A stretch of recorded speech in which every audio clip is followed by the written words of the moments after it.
I never thought a knock on my door at 7 in the morning would change everything. But there she stood. Claire Mitchell from apartment 3B, her eyes were red and swollen, wearing the same clothes she'd worn to her husband's funeral the day before. I barely knew her. We'd exchanged polite hellos in the hallway maybe a dozen times in 2 years. She was always with him. David, a tall guy with an easy smile who worked in tech. They seemed like the kind of couple that made you believe in love. Then 3 weeks ago, I heard the ambulance. Heart attack, the building manager told me later. He was only 34. Now she was at my door, and I had no idea what to say. "I'm sorry," she whispered, her voice cracking. "I know we don't really know each other. I just couldn't be alone in there anymore. Everything reminds me of him, and I can't breathe." What do you do when someone shows up at your door broken into pieces? You let them in. That's what you do. I stepped aside and she walked past me, into my small living room. She sat on my couch like her legs just gave out. I grabbed a blanket and wrapped it around her shoulders. She pulled it tight like armor. "Can I make you some coffee?" I asked. She nodded without looking at me. My hands were shaking too. I'm not good with emotions. My ex-girlfriend Laura used to say I was emotionally unavailable. I liked my quiet life, my routine. Now I had a grieving widow on my couch, and I felt completely out of my depth. When I brought her the coffee, she stared into the cup like it held answers. "I don't think you're crazy," I said. "You just lost your husband. You can be here as long as you need."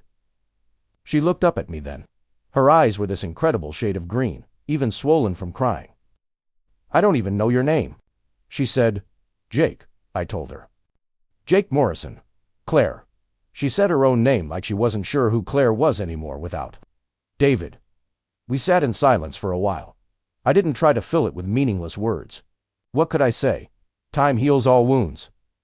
Those are 4 bullet holes.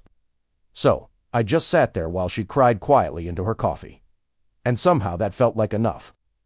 "Everyone keeps telling me how sorry they are," she said. "They send flowers and casseroles, but then they leave, and I'm alone." "Don't have any casseroles," I said. She smiled just a tiny bit. "Good. I'm so tired of casseroles." She stayed for 3 hours that first morning. This became our routine. Every morning at 7, she'd knock.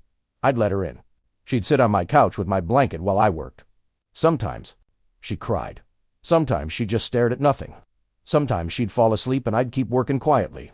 On the 5th day, she spoke more. "David and I met in college. We had nothing in common, but he made me laugh. We were going to have kids. We had all these plans, and now there's just nothing. How do I do nothing?" "I don't know," I said honestly. "I really don't know, Claire. Everyone says I should be grateful for the time we had.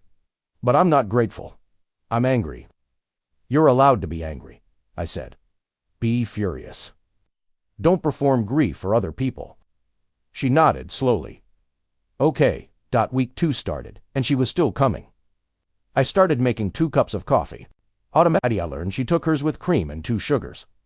I learned she worked as a librarian. I learned she had a sister in Seattle who wanted her to come stay.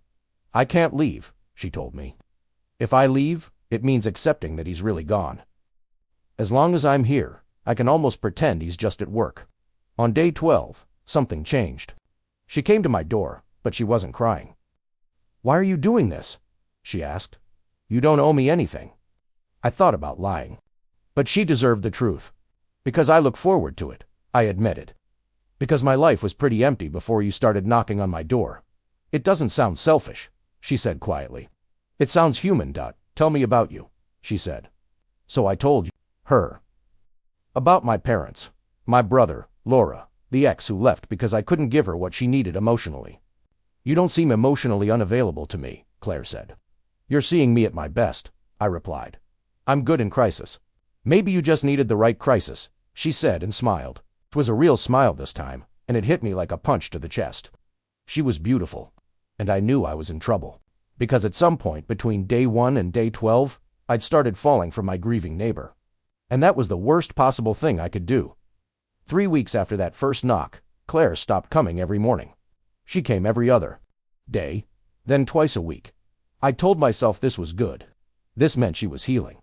But my apartment felt wrong. On the days she didn't come, I'd make 2 cups of coffee out of habit, then stare at the extra one going cold. On a Tuesday morning, she knocked at 9. She was holding a bag of groceries. "I'm making you breakfast," she announced. "You've been feeding me coffee for a month. It's my turn." She looked more like a person and less like a ghost. "I'm going back to work next week," she said. "I wanted to thank you properly before things get normal again." Normal. The word sat heavy in my chest. Normal meant our routine would end. Normal meant going back to being strangers. "You got quiet," she said, watching me over her coffee. "You're doing that thing where you disappear behind your eyes." "I'm fine," I said. "You're a terrible liar."